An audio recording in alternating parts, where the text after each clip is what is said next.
জাল কথাবার্তা পড়ায়, কারণ সেখানে ওই সিলেবাসে সহি জয়ীফ পড়াবার কোনো ব্যবস্থা নেই। সুতরাং সিলেবাসগুলি 50-100 বছর আগে, 150 বছর আগে, 200 বছর আগে ওই ইংরেজদের জামানায় তৈরি হয়েছে, তার সংস্করণের দরকার আছে। 10 বছর পর পর, 5 বছর পর পর স্কুল কলেজের সিলেবাস চেঞ্জ হয়, মডিফাইড হয়। আর মাদ্রাসার ওই রাখা আছে ফার্সি, তো ফার্সি, এখন ফার্সি পড়াবার কোন যুক্তি আছে? আমাদের নামা পয়লি ফার্সি, গুলেস্তা, বুস্তা পড়েন না মাদ্রাসায়? কি কামে পড়েন ফার্সি? আর ফার্সি শোনাবেন আপনি, এতে ওয়াজে এসে বাঙালিদেরকে ফার্সি শোনাবেন? হ্যাঁ, বাঙালিদেরকে যারা আন্দোলন করলো উর্দুর বিরুদ্ধে, উর্দু শুনে মুঝে কুছ মিলে ইয়া না মিলে, ও ইয়ানি ও শাই মিলে জো আল্লাহ মিলে, কিছু বুঝলেন না। কি দরকার? উর্দু, ফার্সি ওইসব বাদ দিয়ে আপনি বাংলা থেকে সরাসরি যদি আরবি শিখতে চেষ্টা করতো, তো আমাদের বাঙালি আলেমরা আরো ভালো আলেম হইতো এবং অনেক কিছু লিখতে পারতো। অধিকাংশ আলেম বাংলার ইতিম, আরবি কিছু বুঝে তো বাংলা বুঝে না, লা ইলাহা ইল্লাল্লাহ ইলাহা ইল্লাল্লাহ, না আরবির গভীর পণ্ডিত হইলো না বাংলারই পণ্ডিত হইতে পারলো, কোনো দিকের হইলো না। যার ফলে মোল্লার দৌড় মসজিদ কথাটি ওই ফিট হয়ে গেল, মসজিদের ইমামতি ছাড়ার কোনো কাজ করার যোগ্য থাকলো না। কিন্তু যদি ভালো আরবি শিখে আসতে পারে, একটা কোম্পানিতে মুদির হয়ে, ট্রান্সলেটর হয়ে, ম্যানেজমেন্টে এসে পাসপোর্টের দেখাশোনা, আরবিতে কোনটা লেখা আছে বাংলায় অনুবাদ করব, ইংলিশে অনুবাদ করব, এটা যদি করতে পারতো, আমাদের মৌলভী সাহেবগুলো যদি একটু নতুনত্ব নিয়ে আসতো, নতুনত্ব যদি নিয়ে আসতো সিলেবাসে, তাহলে মৌলভী সাহেবগুলো বেকার বড় বড় কোম্পানিতে এসে ট্রান্সলেটর অথবা সেক্রেটারি, অফিস সেক্রেটারি, তারপরে ওই ম্যানেজমেন্টে, পাসপোর্টের বিভিন্ন কাজে লাগতে পারতো। ভালো কিছু মাদ্রাসা আছে আমি জানি, সেসব মাদ্রাসা থেকে এসে এরকম বেশ কিছু ছেলে যারা ভালো, ইংরেজিতে ভালো আর তার সাথে সাথে আরবিতে ভালো, তারা ভালো পোস্টে কাজ করছে। ওই মসজিদে কোথায় খুঁজতে হবে অথবা ক্লিন কোম্পানিতে, কোনো প্রয়োজন নেই। তো এইরকম যোগ্যতা তৈরি করার মতো ব্যবস্থা নেই। আর খামাখাই এমন কিছু তৈরি করলেন না, এদিকার হলে না ওইদিকার হলে এখন এসে একটা মসজিদ ধরতে হবে আর একটা গাড়ি কেনা না হয় মাদ্রাসা টিপ মারতে হবে। দেখেন এই অবস্থা হয়ে আছে। কেন এরকম অবস্থা হবে? মাদ্রাসায় পড়লাম, হয় এই ইলমের চর্চা করব, চর্চা করে মানুষকে দাওয়াত দেব, আর আল্লাহ পাকের রিজিকের কোন রাস্তা খুলবেন, আর না হইলে দুনিয়ার সাথে তাল মিলিয়ে চলার জন্য, যাতে দুনিয়াকে উপেক্ষা করে থাকাও যাবে না, কারণ দুনিয়া করতেই হবে আপনাকে, একদিন না একদিন দুনিয়াতে নামতেই হবে, দিনকে ঠিক রেখে। সুতরাং মাদ্রাসার সিলেবাসগুলো যদি একটু চেঞ্জ করা হয়, কিছু যদি টেকনিক্যাল কিছু শিখিয়ে দেওয়া হয়, এবং তার সাথে সাথে পড়াটা মডার্ন অ্যারাবিক, নতুন অ্যারাবিকগুলো একটু ভালো করে পড়া হয়।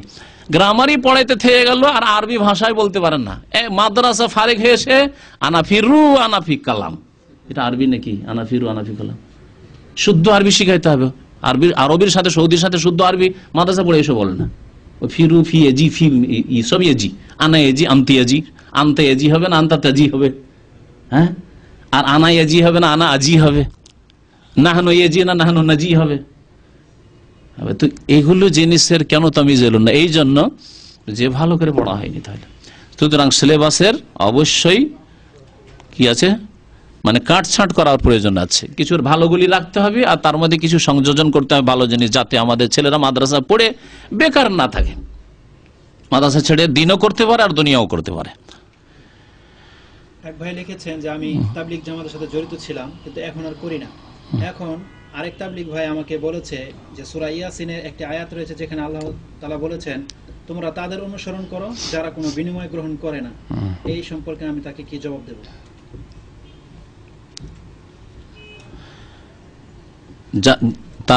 তোমরা তাদের অনুসরণ করো মানে কি? নবী সাল্লাল্লাহু আলাইহি ওয়াসাল্লাম অনুসরণ নয়, তোমরা তাদের অনুসরণ করো যারা বিনিময় গ্রহণ করে না, বিনিময় গ্রহণ করেন রাসূলুল্লাহ সাল্লাল্লাহু আলাইহি ওয়াসাল্লাম, ঠিক না? এবং এখানে অনুসরণ করতে বলা হয়েছে ইত্তাবিউ মাল্লা ইয়াসআলুকুম আজরান ওয়া হুম মুহতাদুন। আমি আয়াতটা পড়িয়ে দিচ্ছি সূরা ইয়াসিনের। তোমরা অনুসরণ করো ওই ব্যক্তির, এই নয় যে তাদের বলা হয়নি, ওই ব্যক্তির মানে রাসূলুল্লাহ সাল্লাল্লাহু আলাইহি ওয়াসাল্লামের। মাল্লা ইয়াসআলুকুম আজরান, তোমাদের কাছে কুরাইশ তোমাদের কাছে চায় না যে টাকা দাও, পয়সা দাও। কোনখানে আপনাকে বলা হয়েছে ইসলামী সেন্টারে আসছেন তো যে টাকা দাও তাহলে তোমাকে ক্লাসে বসতে দেবো, হ্যাঁ, টাকা দেয় তাহলে নামাজের মাসলা বলবো, হ্যাঁ, গোটা দুনিয়া থেকে ঘুম হারাম করে রাতে 11টা 12টা ফজর পর শুরু করে দিয়ে টেলিফোন করতে, কোনখানে বলা হয়েছে তোমার মাসলার উত্তর দেবো পয়সা দিলে? পয়সা না দিলে উত্তর দেবো না।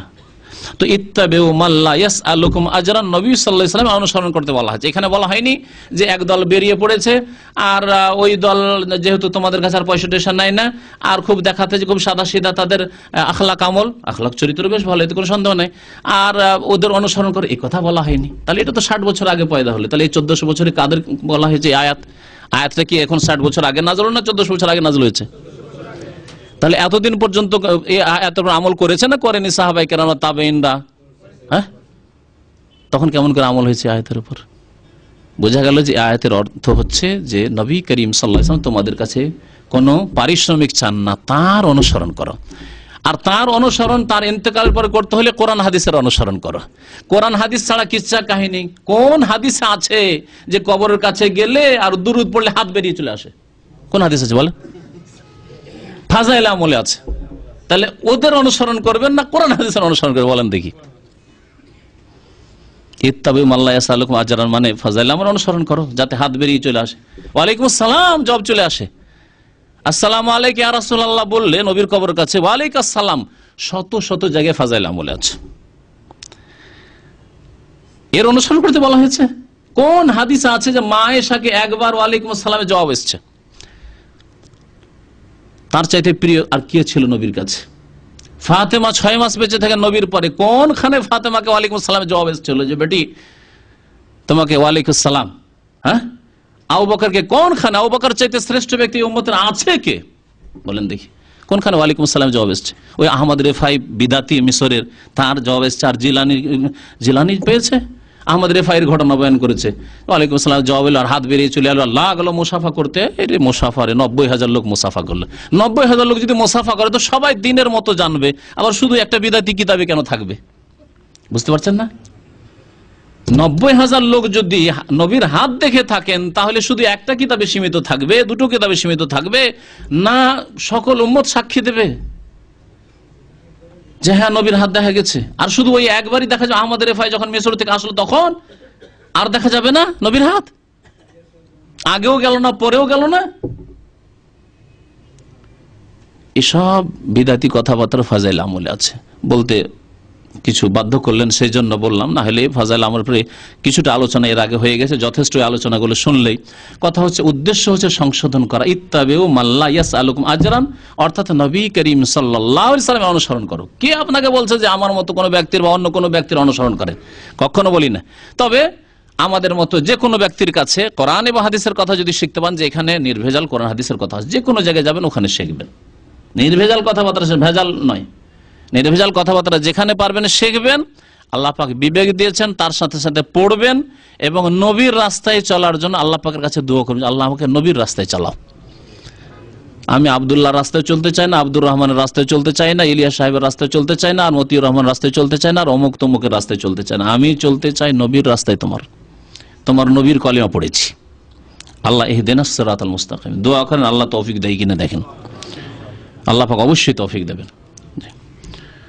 প্রশ্ন করেছেন হয়তো তাদের উদ্দেশ্যে আমাদের কি জিজ্ঞেস করছে, সে বলছে কেউ যদি কারো যদি হাওয়া খারিজ হয় আর তাতে শব্দ না হয় এবং গন্ধ না থাকে তাহলে তার ওযু বা তাহারাত ভঙ্গ হয় না। এই তথ্য কোন হাদিসের গ্রন্থে আছে এবং সেই হাদিসের নাম্বার? এইরকম তথ্য কে বলেছে আপনাকে যে কারো যদি হাওয়া খারিজ হয়, হ্যাঁ, আর গন্ধ হলো না আর শব্দ হলো না, তাহলে ও হাওয়া খারিজ হওয়ার ইয়াকিন থাকে তাহলে হবে, কিন্তু সন্দেহের উপর আমল করতে হবে না বলা হয়েছে। হাদিস আছে লা ইয়ানসারিফ হাত্তা ইয়াসমা সাউতান আও ইয়াজিদ রিহান, হাদিসের খবর রাখেন, শুনেন হাদিস। অতক্ষণ ফিরবে না, সন্দেহ সন্দেহ লাগছে যে পেটটা আমার গ্যাস গ্যাস করছে আর ফুসফুস করছে, কিছু বের হলো না, আওয়াজও শুনতে পেলেন না, আর কোনো গন্ধ পেলেন না, তার আর অন্তরে ইয়াকিনও হয় না, তখন বলা হচ্ছে না তুমি নামাজ চালিয়ে যাও। কিন্তু যখন দেখবেন যে না আমার আওয়াজ হয়নি, গন্ধ হয়নি, কারণ হয়তো পায়খানা কষ্টকাঠিন্য না থাকলে পায়খানাতে গন্ধ হবে না হয়তো, কিন্তু আপনার ইয়াকিন হচ্ছে যে না অবশ্যই হাওয়া খারিজ হয়, তাহলে খারিজ হয়ে গেছে। কিন্তু যখন সন্দেহে পড়ে আছেন, ওয়াসওয়াসা, তখন বলা হয়েছে শয়তানের ওয়াসওয়াসার অনুসরণ করিও না। বুঝতে পেরেছেন? এই হচ্ছে উদ্দেশ্য। নিশ্চিত হতে, এক কথা নিশ্চিত হইতে হবে যে আমার উযু নষ্ট হয়ে গেছে, তখন নামাজ ছাড়বেন। আর যতক্ষণ নিশ্চিত হননি, সন্দেহ কি জানি মনে হয়েছে যে কি হইলো না হইলো, তাহলে আপনি নামাজ ছাড়িয়েন না। এটা হচ্ছে ওই হাদিসের অর্থ। হাদিসের তাফসীর ব্যাখ্যা না বুঝে যদি আপনি ব্যাখ্যা করেন তবে মদিনা কবরস্থানে বাকিতে কারো যদি দাফন করা হয় তাহলে সেখানে কি আযাব হবে না? মদিনার বেশ কিছু ফজিলত আছে, তার মধ্যে যদি নেক আমল করার লোক হয় তাহলে আশা করা যায় যে ইনশাআল্লাহ সম্মানিত আল্লাহ পাকের কাছে, কিন্তু বেআমল লোকের জন্য নয়। বেনামাজি, 4 ওয়াক্ত নামাজি, ফজর পড়তো না, আর মদিনায় মাফ হয়ে যাবে। মক্কাতে তো মাফ হলো না আবু জাহল আবু লাহাবের, তাই না? আব্দুল্লাহ বিন উবাই মুনাফিকের দাফন কোথায় হয়েছে? মদিনায় হয়েছে। আর আল্লাহ কোরআনে কি বলছেন? ফিদ্দারকিল আসফালি মিনান নার, জাহান্নামের নিম্ন স্তরে ওই আব্দুল্লাহ বিন উবাই মুনাফিক থাকবে। তাহলে আসল বিষয় এই না যে আমার মদিনায় মরলেই বেশি ভাগ্যবান হয়ে যাব, নেক আমলের সাথে মরতে হবে। 5 ওয়াক্ত নামাজে কোনো ত্রুটি নেই, রোজায় কোনোদিন ত্রুটি নেই, হজ ফরজ হওয়ার সাথে সাথে হজ করে ফেলেছেন, হারাম খান না, হারাম দেখেন না, হারাম শোনেন না, আলহামদুলিল্লাহ আপনি ইনশাআল্লাহ তাআলা যদি তার সাথে সাথে মদিনায় মওত হয়ে যায় তো ভাগ্যবান। হ্যাঁ, তার সাথে সাথে উপরন্তু যদি মদিনায় মওত হয়ে যায় একটা সৎ লোকের, ভালো মানুষের, তাহলে ইনশাআল্লাহ তাআলা ভাগ্যবান। জি, সাল্লাল্লাহু নবিয়ানা মুহাম্মদ ওয়া আলা আলিহি ওয়া সাহবিহি আজমাইন। সময় শেষ হতে যাচ্ছে। দোয়া চেয়েছেন আমাদের কয়েক ভাই, দোয়া চেয়েছেন, অপারেশন করেছেন, কেউ আরো অসুস্থ আছেন, আল্লাহ পাক যেন শিফা দান করেন তাদেরকে, আল্লাহ পাক রব্বুল যেন গুনাহ খাতা মাফ করেন, আল্লাহ পাক আমাদের রোগের আরোগ্য দান করেন।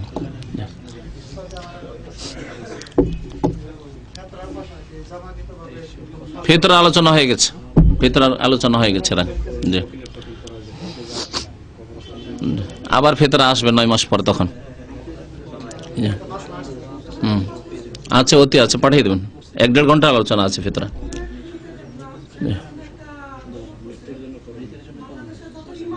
হ্যাঁ হ্যাঁ হ্যাঁ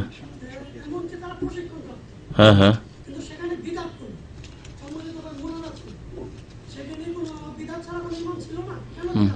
সম্মিলিত মোনাজাত আমাদের দেশে এতদিন ধরে চলে আসছে, এত তাড়াতাড়ি সবকিছু উঠিয়ে দেয়। ওর চাইতে বড় বিদাত উঠান, কবর মাজারগুলি উঠান আগে। মোনাজাত এখনো উঠাবার সময় হয়নি।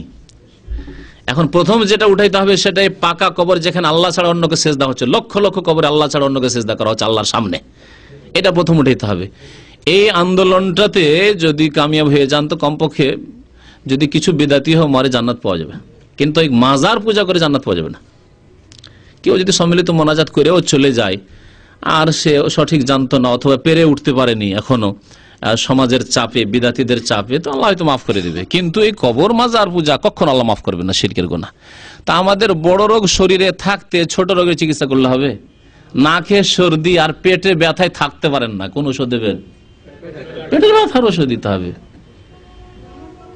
হ্যাঁ হ্যাঁ, তো 2 লাখ আছে সেই জন্য তারও মোনাজাত করতে হয়েছে। 10টা লোকের ট্যাকেল দাও, সামলে নাও সমাজ। এই লোকটিকে বলা যেতে পারে যে ভাই এই মোনাজাত সম্মিলিত নেই, হয়তো মেনে নেবে, এতেও কিছু লোক হয়তো মানতে রাজি হবে না। আর 2 লাখ লোককে তো সামলানো আরো বিপদ, হইচই করে উঠবে একেবারে। হক জানা দরকার নাই, সংখ্যাগরিষ্ঠ গণতন্ত্রের দেশে বাস করি, আমাদের সংখ্যা বেশি, আমরা মোনাজাত পার্টি বেশি, তাই না? মুশকিল।